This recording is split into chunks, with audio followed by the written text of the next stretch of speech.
speaking of grace, it's probably a perfect segue to talk about how prevenient grace plays into this, theology and transformative grace. So, can you go over, because that's a big part about Wesley's theology as well, grace, and in particular, prevenient grace. So, can you explain that for us? Yes, and I think the way we have to understand prevenient grace, and this is very much a Wesleyan doctrine. When Wesleyans come together, they might either talk about prevenient grace directly or at least assume it in the conversation. Um, Let me talk about sin first before I get to prevenient grace, Okay, and no then problem. you'll understand what's going on here. And we Great. have the time to do this here, Yeah, so let's absolutely. do it. Let's do it. Yeah. Wesley was very Augustinian, in other words, following St. Augustine, in his understanding of sin. And so if you read, as you're currently reading now, Lucas, Wesley's sermons, he has a sermon there on original sin. Hmm. And when Wesley describes original sin, you'd almost think you're reading Calvin, because Wesley talks about being, totally fallen, utterly corrupted. This is how Wesley is describing, what that transference, that inheritance from Adam to us looks like. It's very negative. I mean, all of the negative superlatives are here in Wesleyan theology, just as they were in Calvinist theology. Utterly falling, totally corrupted. But now here's where the big difference comes. For Wesley, God didn't leave us in that condition. In other words, God has already acted even before we're aware of it. And so God has left no one in that state of, utter and total depravity, because all men and women have a measure of grace, because God has already acted and given them a measure of prevenient grace. And what do we mean by prevenient grace? Prevenient grace is literally that grace which comes before salvation, salvific graces, properly speaking. Hmm. Okay? So you think of prevenient grace leading to convincing grace. In other words, we're being convicted of our sins, leading to the forgiveness of sins, justification, leading to the renewal of our nature, the new birth, that sort of thing. Now, this initial restoration, which happens by God's sovereign grace here, because totally depraved, we could do nothing. So Yeah. God must sovereignly act. The word sovereign belongs in Wesleyan theology as well, especially in this context. If you're talking about a doctrine of original sin, you're going to talk about sovereign action somewhere along the line. So we're going to talk about it here in terms of what I call the faculties of prevenient grace. The faculties of prevenient grace, and they are four. So, what does God reestablish even before we're aware that it's been reestablished? First of all, conscience, that we have a conscience. This has been, Wesley sees this not as a natural thing, but as a supernatural thing, that Yeah. Amen. God, through God's grace, reestablishes conscience in us, okay, even before we're aware that the work has been done. Then there is, secondly, a reestablishment in some measure of the moral law. In other words, that conscience is going to have a standard that is operative within it, that operates within it in terms of the moral law. Then there is the restoration of a certain measure of freedom. Now, this is where the subsequent tradition has really gone askew from what Wesley intended here. They went from a graciously established freedom, which is what Wesley's teaching here, to a kind of autonomous libertarian freedom, where freedom is simply an attribute of a human being. And that's a totally different understanding. And that plays out, as Robert Childs has argued, in 19th century Methodism.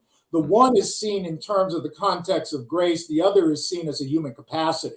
In other words, I have freedom as a human being, as a human capacity. No, that's not Wesley's teaching. What he's teaching, yes, you do have freedom, but it is a freedom that is ever linked to grace.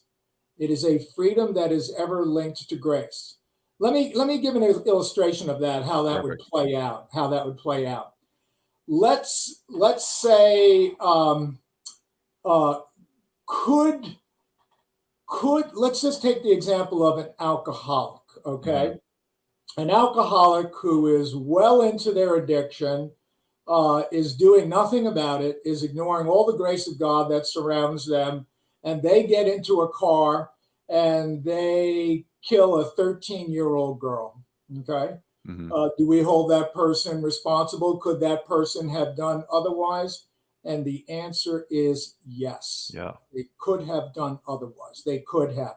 Now, I, as a theologian, would agree with 12-step programs, what they're trying to get at when they talk about the disease model.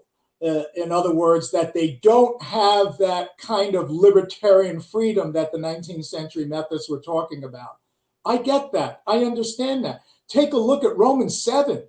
The good that I do not, but rather the evil that's near at hand. So you take someone like an alcoholic, just as an example here, they are a house divided.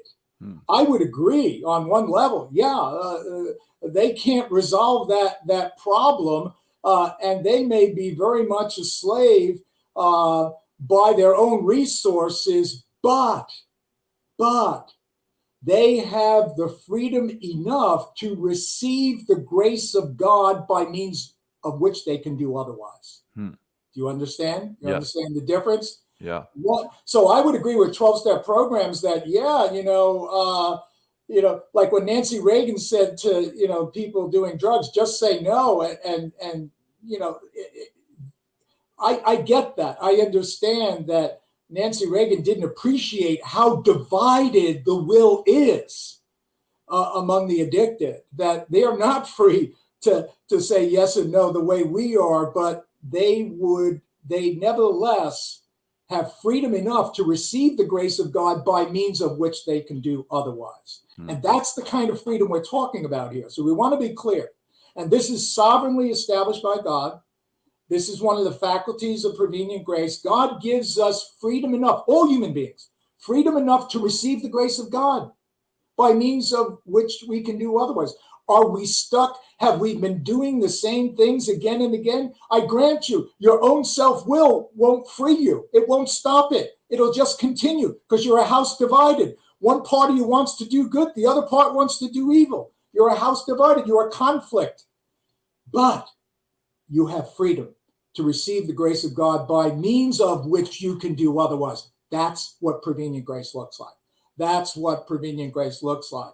And so we do hold folk accountable for what they do and do not do. And then Wesley argued, fourthly, in terms of prevenient grace, in terms of these sovereignly reestablished faculties, that there's a certain knowledge of God and God's attributes that is graciously restored by God. Now, we can deny that knowledge, we can suppress it, and people do, but it is given to us. In other words, we should have a sense. Some talk about this as the sensus divinitatis. We should have a sense that there's something more than us, that something greater is going on here in life. I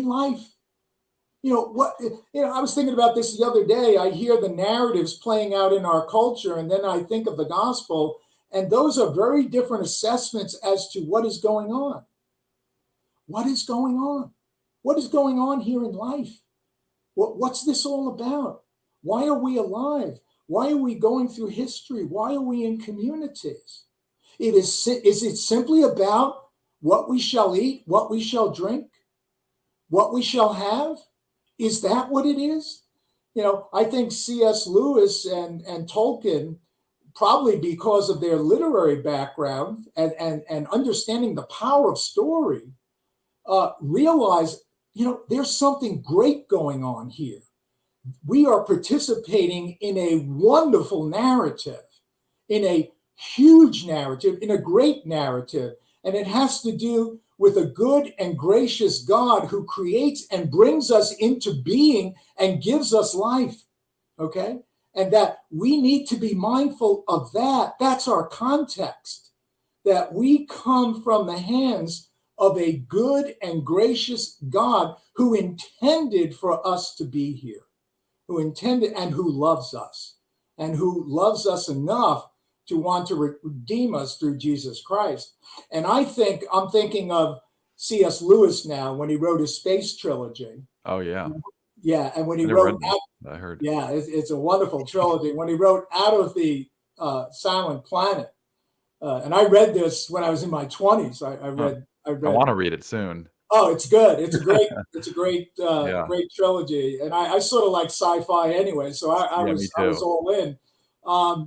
But the book that really shook me up at the time, was Out of the Silent Planet, uh, because Lewis had this rich sense of what's going on in life. What story is being played out here? What story are we all a part of? Is it simply the small little world of politics, of what's going on in culture?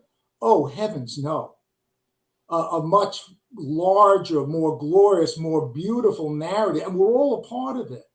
We're all playing our roles through God's grace or through the rejection of God's grace. And so C.S. Lewis talked about the silent planet, and that was us, because here would be the silence. Huh. Meanwhile, the rest of the universe is shouting in terms of the honor and glory of God, and worshiping and adoring this wonderful God who brought us into being and gives us life. How many people today, when they wake up, are simply grateful for the fact that they're alive, that they exist, that they have being, and that being, their own being, has been gift. It has been sheer, utter gift. They did not give it to themselves. And this is the way of God. God is a gift giver.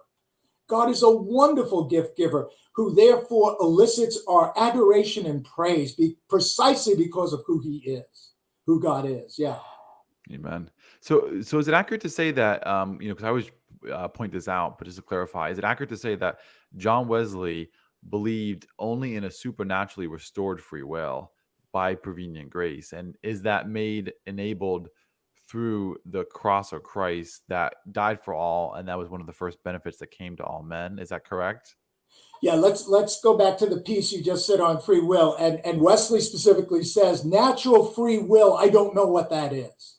Yes. He writes that. He says, Yeah. I don't know what that is, natural free will. We talk about that a lot today, as if there could be a thing, natural free will, apart from God's grace. Wesley says, I don't know such an animal. I don't know what that is. Yeah. All I know is that there is a freedom and a will graciously restored by God. In other words, it's a species of grace. It's a species of grace. Amen. Let me approach your question in a slightly different way. Let's get back to that issue of original sin, because I know a lot of people have problems with it. I know today in a 21st century setting, They don't lots of like that people have, doctrine. yeah, they have problems with the doctrine of total depravity. Yes, Okay, they hate it. But see, this is the Wesleyan trajectory, because it's total depravity and then the sovereignly restored faculties of prevenient grace. If you eliminate original sin, then the prevenient grace falls out as well, okay? And so we have to get back to this trajectory. Here's what I want your audience to see and to hear. Think of original sin not negatively in terms of utterly fallen, totally corrupted. Flip it around. Flip it around now. What is that doctrine teaching positively? What is it teaching positively? Oh, yes, it's teaching something positively. It's saying that any talent, any merit, any accomplishment, whatever we have, God, any good that we have, God is its source. In other words, there is no good that we have that God is not the source of that good. Give God the glory. But what do? We claim it as our own, and we set up the kingdom of pride. Oh, I'm more talented than this person. I'm prettier than that person. I have this talent, this achievement, this gift. It's all nonsense. It's all lies. because every good, the source of every good is God. Give God the glory. I don't have to be jealous of another human being because that other human being, they are living out the grace of God, and that's a wonderful thing. To God be the glory. And I'm living out the grace of God the way God has given me grace. And I assure you that every person in our audience today, they can reflect the grace of God in a unique, distinct way, in a way that no other human being can. Because God has created that person specially, like a facet of a diamond, to reflect the goodness and the glory of God in a particular way. And no other person could do it in quite that way. We have riches enough if we would simply consider who loves us, who has created us, and in whom we are in relation with. We would never be jealous of another human being again if we understood that, who we are in God's grace, in God's love. It's sufficient. It's satisfying.